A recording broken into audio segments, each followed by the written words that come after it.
Așa, da? Mulțumesc frumos. E vară! Haideți să cântăm Vara la țară, da?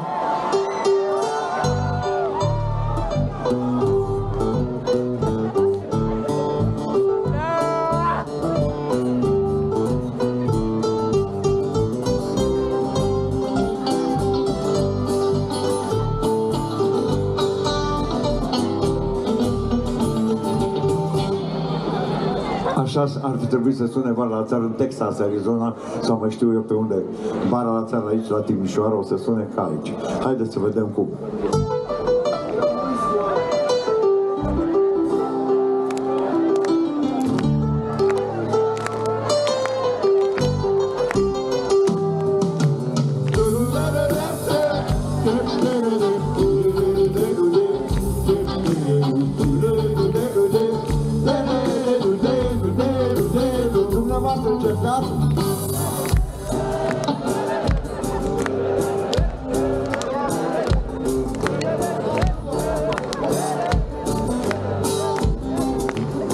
Păi locuința mea de vară e la țară, acolo era să mor. De ulci dentr-i stare, beat de soare și pârlit îngrozitor. Acolo când n-are treabă, orice babă este medic comunal. Viața ceea ce palpită e lipsită de confort occidental. Nu există berărie, nici regie, doar un hoț de cârciumar care are marfă proastă și o nevastă ce se strâne cu un jandar. Băi, toată, băi!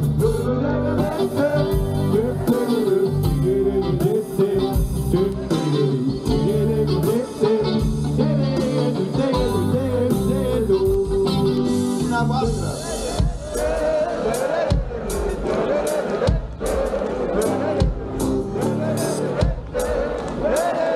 Excepțional! Când te duci pe drumul mare, la plimbare este praf, de nu te vezi. Trec mișcând o mol din coadă spre livadă ale satului Cirez și te poartă sub escortă o cohortă de țățari subțiri la glas. Îți tras la cap o sculă minusculă cu pretenție de nas. Măi, tată, măi!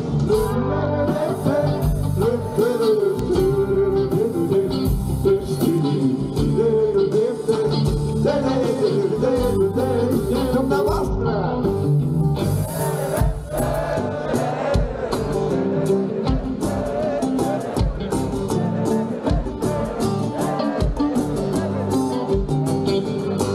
Când se ia câte o măsură, lumea înjură pe agentul sanitar și îl întreabă fără noi, mă!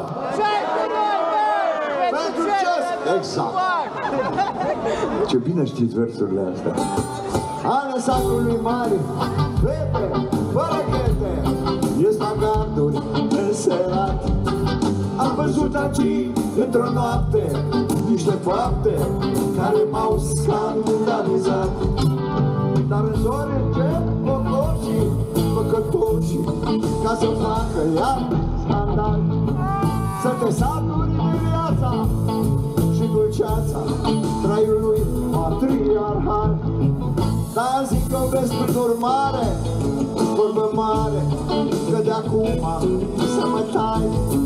Nu mai trebuie altă cură în natură, să mă duceți cu alai.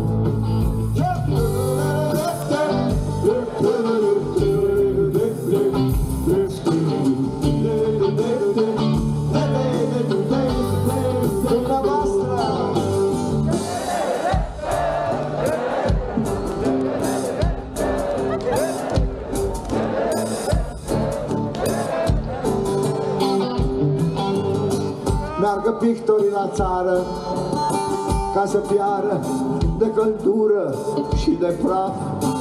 Mie dați-mi străzi, povote, măturate, dați-mi cinematograf.